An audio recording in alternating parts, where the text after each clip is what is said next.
요한복음 4장 43절부터 54절까지 있는 말씀, 저와 한 절씩 교독해서 말씀을 읽겠습니다. 제가 먼저 읽겠습니다. 이틀이 지남에 예수께서 거기를 떠나 갈릴리로 가시며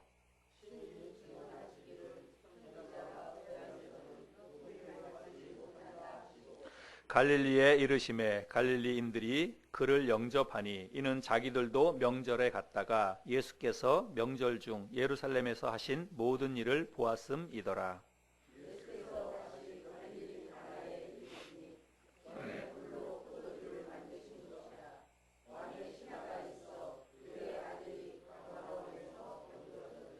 그가 예수께서 유대로부터 갈릴리로 오셨다는 것을 듣고 가서 청하되 내려오소서 내 아들의 병을 고쳐 주소서 하니 그가 거의 죽게 되었음이라.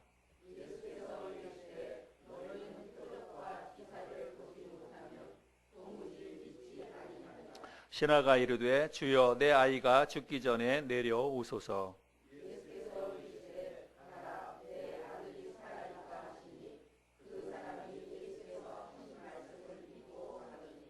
내려가는 길에서 그 종들이 오다가 만나서 아이가 살아있다 하거늘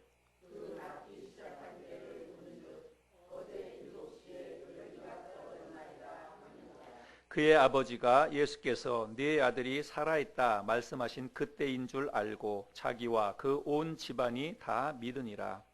이것은 예수께서 유대에서 갈릴리로 오신 후에 행하신 두 번째 표적이니라. 아멘. 시골 어느 마을에 몇 달째 비가 내리지 않아서 목사님이 교회 성도들을 모아놓고 우리 간절히 기도하자고 그렇게 설교를 하셨습니다. 그래서 이제 어린 아이들부터 교회에 있는 모든 어른들이 모일 때마다 비가 내리도록 그렇게 기도를 하는 거죠. 그런데 그 교회에 아주 믿음이 좋다고 소문이 난 한 집사님이 계셨는데 그 집사님이 매일같이 기도하는데 아침에 자기 아들과 함께 아침밥을 먹으면서 기도를 했답니다. 진짜 비가 내리도록. 그래서 기도하고 나서 아들이 이제 학교를 가려고 밥을 다 먹고 신발장에서 신발을 꺼내서 신고 그리고 학교로 가는데 신발장에서 주섬주섬 아이가 우산을 하나 이렇게 챙겨 들고 나서는 거예요. 그래서 우산을 들고 이렇게 마당을 걸어서 이렇게 가고 있는데 그 아버지 집사님이 뭐라 그러냐면 이렇게 해가 쨍쨍한데 우산은 뭐하러 들고 가? 오늘은 비 안 와. 아버지가 그렇게 얘기를 했답니다. 여러분 그냥 웃어 넘길 수 있는 이야기일까요? 우리들의 신앙생활에도 이런 모습이 있지 않나 우리가 그렇게 생각이 됩니다. 기도한다고 하면서도 우리가 때로는 별 생각 없이 그냥 습관적으로 그렇게 기도할 때가 많이 있는 것을 고백하지 않을 수 없습니다. 오늘 우리들이 함께 읽은 이 말씀 속에서 진짜 믿음이 무엇인지 이 말씀을 통해서 우리가 배울 수 있습니다. 그래서 오늘 이 말씀을 통해서 우리의 믿음을 돌아보고 진짜 믿음을 회복할 수 있는 그런 우리들이 되었으면 좋겠습니다. 예수님께서 유대를 떠나서 어디로 가시냐면 이제 갈릴리 지방으로 예수님이 가시지요. 그런데 사마리아에 들렸다가 그곳에서 원래 계획에 없었지만 이틀을 더 그곳에서 머물게 됩니다. 왜 이틀을 더 머물게 됐냐면 사마리아 사람들이 예수님의 말씀을 듣고 믿는 사람들이 많아졌습니다. 그리고 그 사람들이 예수님께 간청을 해서 며칠만 더 계셔달라고 그렇게 부탁을 합니다.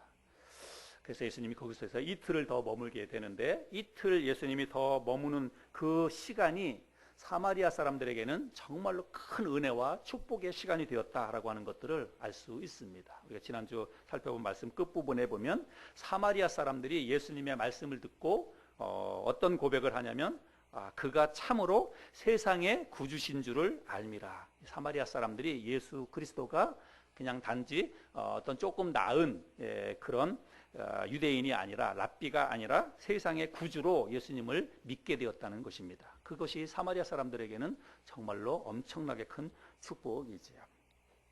그래서 예수님께서 이제 이틀을 더 머물고 나서 원래 목적지였던 어디로 갑니까? 갈릴리로 이제 가십니다. 그런데 갈릴리로 가시면서 예수님이 제자들에게 이런 말씀을 하십니다. 선지자가 고향에서는 높임을 받지 못한다. 이런 이야기를 하십니다. 여러분 예수님의 고향이 어딘가요? 예수님의 고향은 나사렛이죠. 우리가 지난번에 지도를 한번 보여드렸는데 예수님께서 밑에 예루살렘에서 이제 저 갈릴리 지방으로 가시다가 보면 그 옆에 나사렛이라고 하는 동네를 지나쳐서 가게 됩니다. 그런데 예수님께서 선지자가 고향에서는 높임을 받지 못한다 이렇게 말씀을 하시면서 고향을 들리지 않고 그냥 지나쳐서 어디로 가시냐면 갈릴리 가나로 가십니다. 아마도 예수님께서 마음속에 조금 서운한 마음이 있지 않았나 이런 생각을 해보게 됩니다. 그래서 결국은 예수님께서 갈릴리에 가시죠. 그래서 갈릴리 가나에 도착을 하시는데 갈릴리에 갔더니 갈릴리 사람들은 나사렛 사람들과 달리 나와서 예수님을 대대적으로 환영하고 예수님을 영접을 하게 됩니다. 그런데 그 갈릴리 사람들이 예수님을 환영하고 영접한 그 이유에 대해서 45절에서 이렇게 이야기합니다. 45절에 보면 갈릴리에 이르심에 갈릴리인들이 그를 영접하니 이는 자기들도 명절에 갔다가 예수께서 명절 중 예루살렘에서 하신 모든 일을 보았음이더라. 그래서 갈릴리 사람들이 절기에 그 예루살렘에 내려갔다가 그곳에서 예수님이 하시는 모든 일들을 보았다는 거예요. 그래서 그것을 보았기 때문에 예수님에 대해서 환영하고 예수님을 영접했다 그렇게 이야기를 하고 있습니다. 우리는 이제 요한복음 성경 말씀을 읽다가 보면 예수님이 행하신 기적, 표적 이런 거에 대해서 아직까지는 많이 나오지 않아요. 우리 갈릴리 가나에서 행하셨던 그 물로 포도주를 만든 그 사건만 있고 예루살렘에서는 어떤 표적을 행하신 것에 대한 기록은 사실은 성경에 우리가 지금까지 살펴본 말씀엔 없습니다. 그런데 요한복음 2장 23절 말씀에 보면 6월절에 예수께서 예루살렘에 계시니 많은 사람이 그의 행하시는 표적을 보고 그의 이름을 믿었다 이렇게 기록되어져 있죠. 성경에는 기록이 없지만 예루살렘에서 예수님께서 많은 표적을 행하셨다라고 하는 것들을 알 수 있습니다. 그러니까 갈릴리 사람들이 6월절에 왔다가 예수님이 행하시는 표적을 보았다는 거예요. 그래서 예수님이 어떤 분이라고 하는 것을 알았기 때문에 예수님이 갈릴리에 왔을 때 예수님을 대대적으로 환영했다는 것입니다. 그런데 우리가 지난주에 살펴본 거 보면 사마리아 사람들은 예수님을 이제 세상의 구주라고 하는 것들을 예수님을 이제 믿게 되었죠. 그런데 사마리아 사람들은 어떻게 해서 예수님에 대한 그런 믿음을 갖게 되었냐면 표적을 보고 믿은 게 아니라 사마리아 사람들은 예수님이 하시는 말씀을 듣고 그 말씀을 깨닫고 그래서 예수님을 구주로 알았다는 것입니다. 이런 걸 보면 사마리아 사람들의 믿음이 갈릴리 사람들의 믿음보다 더 좋았다 이런 것들을 알 수가 있죠. 어찌됐든지 간에 예수님께서 이제 갈릴리 가나에 이르렀는데 여러분 갈릴리 가나는 예수님께서 첫 번째 표적을 행하셨던 곳이죠. 물로 포도주를 만드신 그 표적을 행하셨던 그 지방이 갈릴리 가나입니다. 그런데 그곳에 이르렀더니 그곳의 왕의 신하가 급하게 예수님께로 달려 나옵니다. 여기 이제 왕이라고 하는 것은 그때는 이제 그 로마에서 지배하던 때인데 밑에 있는 남쪽 예루살렘을 주변으로 해서도 로마에서 파견한 왕이 다스리고 있었고 그리고 저쪽 갈릴리 지방에도 분봉 왕이 따로 있어서 갈릴리 지방만을 또 다스리는 그런 분봉 왕이 있었습니다. 이 사람의 왕은 헤롯 안디바라고 하는 왕입니다. 그런데 그의 왕 밑에서 있었던 한 신하가 예수님이 갈릴리에 오셨다는 이야기를 듣고 급하게 달려 나왔다고 하는 것입니다. 여러분 왕의 신하라고 하면 우리가 뭐 별 볼 일 없는 것처럼 생각할 수 있지만 그렇지 않아요. 오늘날로 보자면 청와대에 있는 어떤 청와대 참모급 되는 그런 사람이라고 생각하면 됩니다. 그러니까 이 사람은 굉장히 높은 관직에 있는 그런 사람이다라고 하는 것들을 알 수가 있죠. 그런데 이 왕의 신하가 예수님께 급하게 달려 나온 이유는 무엇입니까? 그의 아들이 병이 들어서 죽게 되었기 때문입니다. 47절 말씀해 보면 그가 예수께서 유대로부터 갈릴리로 오셨다는 것을 듣고 가서 청하되 내려오소서 내 아들의 병을 고쳐주소서 하니 그가 거의 죽게 되었습니다. 그의 아들이 병들어 죽게 되었기 때문입니다. 근데 오늘 우리들이 읽는 이 성경 말씀에는 그의 아들이라고만 이렇게 표현되어 있지만 원래 이 헬라어 원어에 보면 관사가 붙어 있어요. 그의 아들이라고 할 때 관사, 영어로 보면 라고 하는 관사가 붙어 있습니다. 그거는 뭐냐면 외아들이라는 뜻입니다. 그의 아들이 외아들이라는 거예요. 그래서 그의 외아들이 병들어 죽게 되었다는 그런 이야기입니다. 여러분 세상에 빈부귀천이나 뭐 신분구화를 막론하고 자기의 자식이 병들어 죽게 되었다면 여러분 가만히 있을 부모는 아무도 없습니다. 정말로 자기가 할 수 있는 모든 수단과 방법을 다 동원해서 자기가 가지고 있는 모든 재산이라든지 어떤 힘이라든지 이런 걸 다 이용해서 아들을 살리려는 그런 노력을 했을 것입니다. 그러면 이 왕의 신하도 권력이 있는 사람이에요.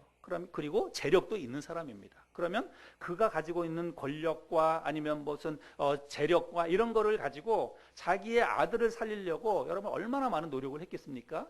충분히 생각해 볼 수 있죠. 백방으로 노력을 했을 것입니다. 그러나 백약이 무효하다고 아들을 고칠 수가 없는 거예요. 그래서 이제 아들이 죽어가는 모습을 보고 있었는데 그러다가 예수님이 자기의 마을에 오셨다는 소식을 듣게 된 것입니다. 그러면 뭐 이제 앞뒤 가릴 게 없는 거죠. 만사를 제쳐놓고 예수님에게 달려갈 수밖에 없는 것입니다. 그래서 예수님께 헐레벌떡 달려가서 내 아들의 병을 고쳐주소서. 내 아들이 거의 죽게 되었나이다. 제발 죽기 전에 우리 집에 오셔서 우리 아들을 좀 고쳐주소서. 이렇게 간청을 하는 것입니다. 여러분 이 아버지의 마음이 얼마나 애가 타고 또 얼마나 지금 간절할지 우리는 충분히 상상해 볼 수 있습니다. 근데 이제 예수님께 이렇게 간청을 하고 있을 때 예수님께서 응답을 해주십니다. 이 왕의 신하에게 대답을 해주십니다. 그런데 뭐라고 대답을 해주냐면 집으로 돌아가라. 네 아들이 살 것이다. 예수님께서 이렇게 말씀하십니다. 예수님이 그냥 뭐 어떻게 그래 알았다. 내가 너 빨리 가자. 같이 가서 내가 고쳐주마. 이렇게 하는 것이 아니라 집으로 돌아가거라. 네 아들이 살 것이다. 이렇게 말씀만을 하는 것입니다. 그런데 이제 이 상황에서 이 왕의 신하는 결정을 해야 되는 거예요. 주님이 이제 그렇게 말씀하셨으니까 네 아들이 살 것이니까 돌아가라 이렇게 얘기했으니까 그 말씀을 믿고 돌아가든지 아니면 그 말씀을 못 믿으면 계속해서 붙잡고 예수님 제발 우리 집에 좀 가십시다. 가서 좀 우리 아들에게 좀 안수하고 우리 아들을 좀 고쳐주십시오 하면서 끝까지 매달려서 예수님이 그래 알았다. 나랑 같이 가자 하고 손잡고 갈 때까지 끝까지 떠나지 않고 그 자리에서 매달려서 간청을 하든지 아마 둘 중에 하나를 해야 하는 순간이죠. 여러분 같으면 어떻게 하시겠습니까? 예수님께서 집으로 돌아가라. 그러면 네 아들이 살 것이다. 이렇게 말씀하시면 여러분 같으면 어떻게 하시겠어요? 안 가요. 그 말을 순전히 믿고 그냥 예수님 그래요. 내가 가면 나을 걸 믿고 내가 가겠습니다. 이런 것보다는 예수님 그냥 끝까지 붙잡고 제발 좀 같이 가자고 아마 그렇게 간청하지 않을까 이런 생각이 듭니다. 그런데 왕의 신하는 어떻게 합니까? 50절 말씀에 여러분 오늘 말씀 중에서 가장 은혜가 되고 또 도전이 되는 말씀인데 같이 한번 읽어볼까요? 50절 시작. 예수께서 이르시되 가라 네 아들이 살아있다 하시니 그 사람이 예수께서 하신 말씀을 믿고 가더니 이 왕의 신하는 예수님이 하신 말씀을 믿고 집으로 돌아갔다라고 이야기하고 있습니다. 여러분 얼마나 대단한 믿음입니까? 그 사람이 진짜로 믿고 예수님이 하신 말씀 그대로 내 아들이 살아날 것이다 라고 하는 것들을 믿고 돌아갔다고 이야기하고 있습니다. 여러분 사실 이게 정말 상황이 정말 절망적인 상황 아닙니까? 상황만 보자면 정말 절망적인 상황이고 다급한 그런 상황입니다. 그런데 이런 상황 속에서 단지 네 아들이 살 것이다 라고 하는 그 말씀 한마디만 믿고 돌아서서 자기 집으로 돌아간다는 것은 이거는 정말 대단한 믿음이 아닐 수가 없습니다.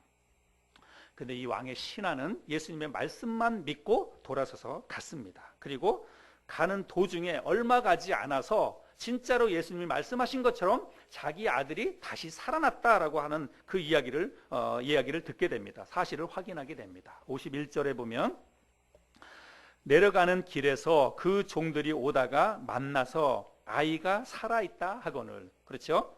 자기 집으로 가는 도중에 신하들이 또 그 왕의 신하 밑에 있는 종들이 와서 이 아버지에게 이야기하는 거예요. 아들이 살아났습니다. 아들이 다시 살아났습니다. 이렇게 이야기를 해주는 것입니다. 그러니까 이 왕의 신하가 뭐라 그러냐면 그 종들에게 내 아들이 언제부터 다시 이렇게 기력을 회복하고 다시 살아났느냐라고 묻는 거예요. 그랬더니 어제 오후 1시부터 다시 살아났습니다. 이렇게 이야기하는 것입니다. 우리 성경에 7시라고 하는 것은 오후 1시를 이야기하는 것입니다. 그런데 그 종들이 어제 오후 1시부터 당신의 아들이 다시 살아났습니다, 이렇게 이야기를 할 때 여러분, 이 왕의 신하는 온몸에 그냥 소름이 쫙 돋는 거예요. 예, 전율이 쫙 오는 것입니다. 왜 그런가 하면 어제 오후 1시는 예수님께서 이 왕의 신하에게 네 아들이 다시 살 것이다 라고 말씀했던 그 시간이기 때문에 그렇습니다. 그러니까 예수님이 말씀하시는 딱 그 순간에 그의 아들이 다시 살아났던 거예요. 여러분, 그거를 확인했을 때 이 왕의 신하가 여러분 어떤 마음이었겠습니까? 정말 온몸에 그냥 소름이 쫙 돋는 거 아니겠어요? 이 사건은 예수님께서 갈릴리에 오신 후에 두 번째 베풀어 주신 표적이다라고 이야기하고 있습니다. 그리고 이 두 번째 표적에 관한 기록은 이 일로 인해서 그저 단순히 그 아들만 살아난 것이 아니라 왕의 신하와 그의 모든 가족들이 예수 그리스도를 구주로 믿게 되었다라고 기록하고 있습니다. 53절에 보면 그의 아버지가 예수께서 네 아들이 살아있다 말씀하신 그때인 줄 알고 자기와 그 온 집안이 다 믿으니라. 정말로 해피엔딩으로 이 사건이 끝나는 것을 우리가 확인해 볼 수 있습니다. 이제 오늘 우리는 이 말씀을 우리에게 적용해 봐야 될 그런 시간입니다. 여러분, 우리가 가지고 있는 이 성경책, 이 성경은 어떤 거냐면 이 성경은 한마디로 우리를 향한 하나님의 약속들을 기록한 말씀이다라고 이야기할 수 있습니다. 그렇죠? 이 성경책에 우리를 향한 하나님의 모든 계획과 또 하나님이 이루시고자 하는 일들과 이런 모든 하나님의 약속의 말씀이 다 기록되어져 있는 책이 바로 성경책입니다. 물론 이 우리를 향한 하나님의 계획과 하나님의 약속 가운데는 징계나 심판에 관한 그런 말씀들도 많이 있습니다. 그러나 그것은 우리가 하나님의 약속을 지키지 않았을 때 주어지는 것이지, 본래 우리를 향한 하나님의 계획과 하나님의 어떤 목적과 그런 것들은 원래는 축복이에요.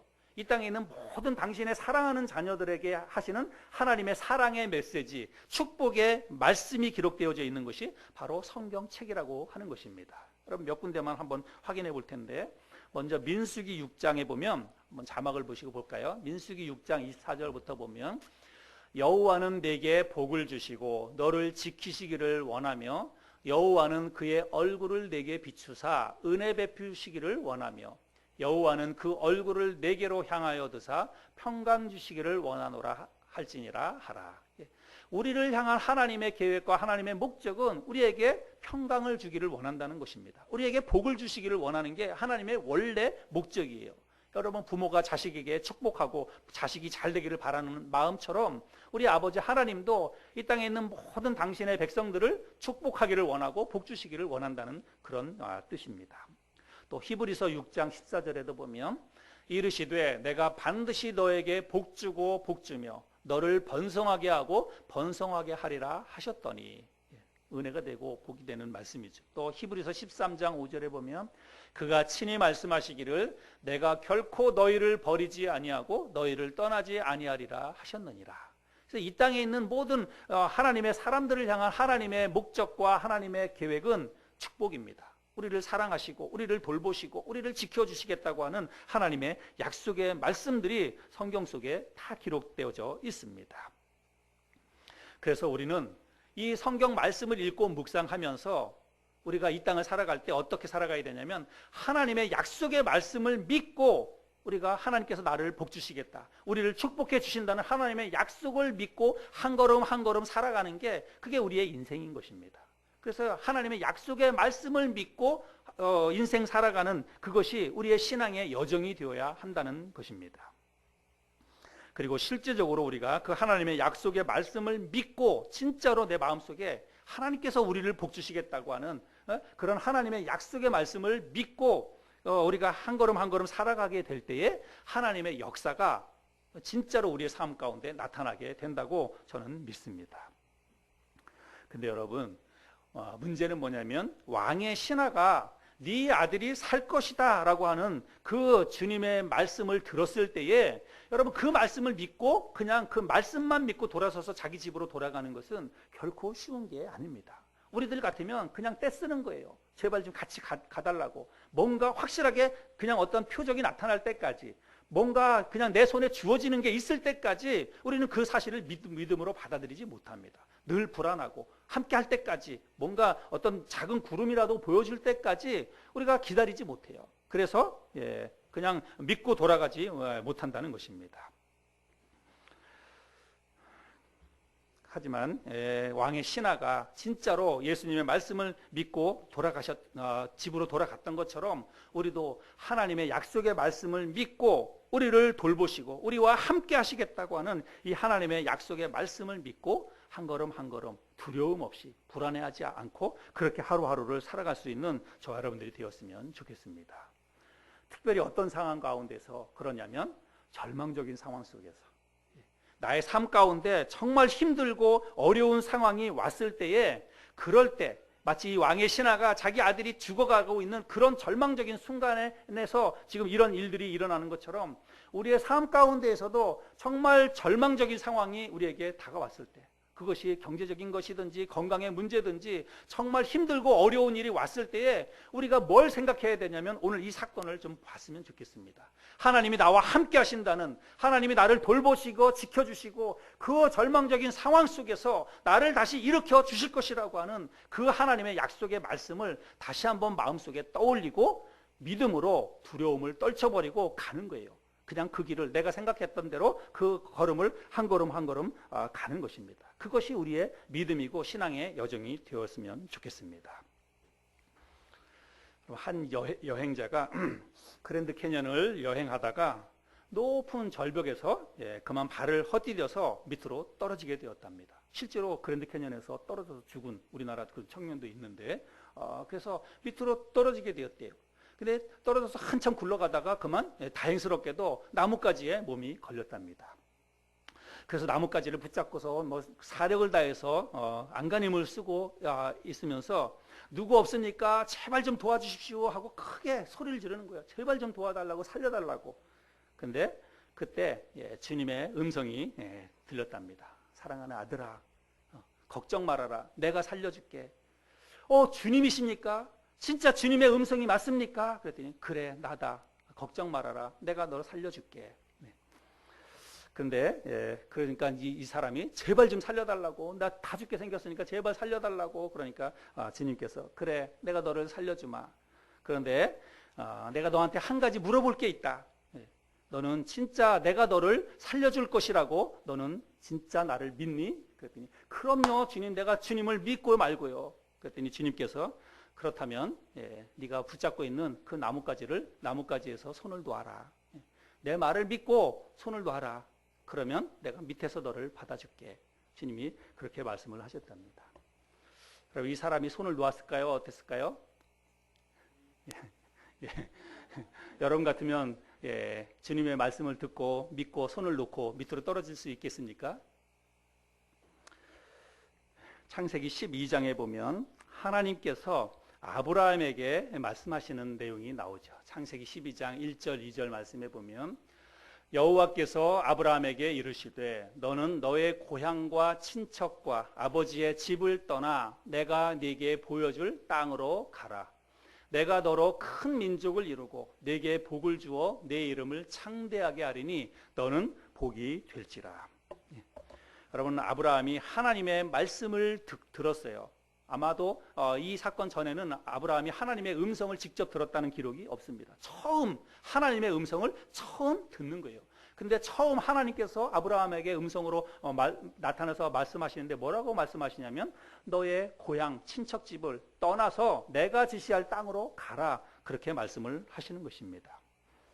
여러분, 하나님의 말씀을 들었을 때 하나님께서 뭐라고 말씀하시냐면 네가 내 말을 듣고 떠나면 너로 큰 민족을 이루게 해줄 것이다. 네가 창대하게 될 것이다. 하나님이 복을 약속하시고 길을 떠나라고 말씀을 하셨습니다. 그런데 여러분, 하나님의 이 말씀을 듣고 한 번도 가보지 않은 땅을 향해서 자기의 식솔들을 이끌고 가는 것이, 여러분, 그게 쉬운 일일까요? 쉬운 선택이겠습니까? 아무것도 보장되어 있지 않는데요. 근데 아브라함이 어떻게 하냐면 창세기 12장 4절 말씀에 보면 이에 아브라함이 여호와의 말씀을 따라갔고, 그럼 뭘 따라갔다고요?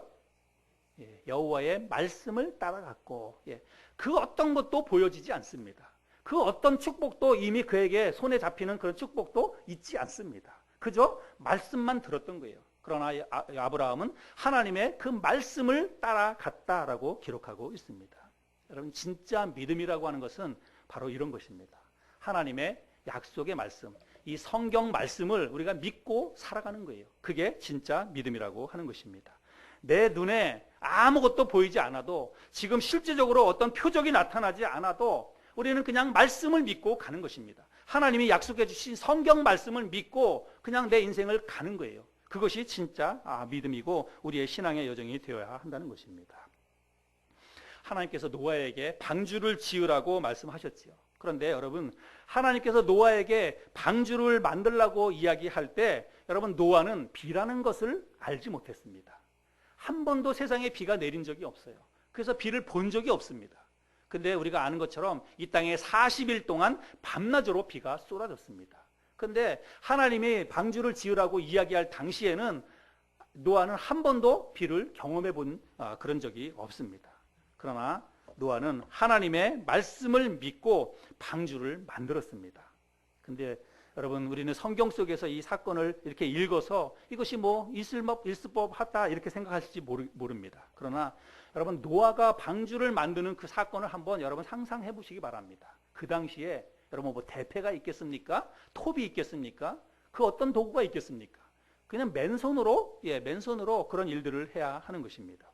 노아가 방주를 만들 때 여러분, 얼마나 고생을 많이 했을지, 그것도 사람이 많은 것도 아니잖아요. 8명의 식구들밖에 없습니다. 그 식구들하고 그 큰 이 땅에 있는 모든 생물들을 암수 한 쌍씩 다 집어넣을 수 있는 코끼리, 호랑이, 기린, 사자, 이런 모든 것들 다 암수 한 쌍씩 집어넣을 수 있을 만큼, 그런 것들이 다 들어갈 수 있을 만큼의 커다란 거대한 배를 그 손으로 다 만들려고 하는 것입니다. 그가 얼마나 그 고생을 많이 했을지 여러분, 우리는 상상도 해볼 수가 없습니다.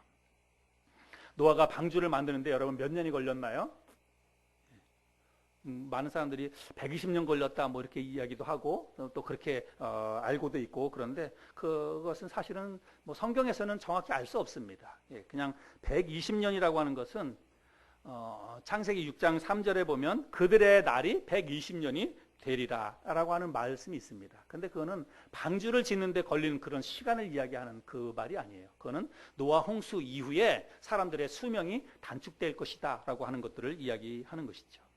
근데 노아가 그런 큰 배를 만드는데 적어도 제 생각에도 5, 60년 이상은 걸렸을 것이다, 이런 생각을 해보게 됩니다. 왜 그런 생각을 해보게 되냐면 노아 시대 때 홍수가 이제 비가 쏟아지기 시작할 당시 때가 노아가 600세 되던 해라고 성경에 기록되어져 있습니다. 그러니까 노아가 600세 되던 해에 비가 쏟아지고 홍수가 심판이 시작이 되었습니다. 근데 그러면 그 앞전으로 가서 그러면 언제부터 배를 만들었느냐 정확히 알 수는 없지만 나중에 방주에 들어가는 식구들을 보면 8명이잖아요. 노아와 그의 아내와 그리고 세 아들과 세 아들의 그 와이프, 그러니까 며느리, 그렇게 해서 8명이에요.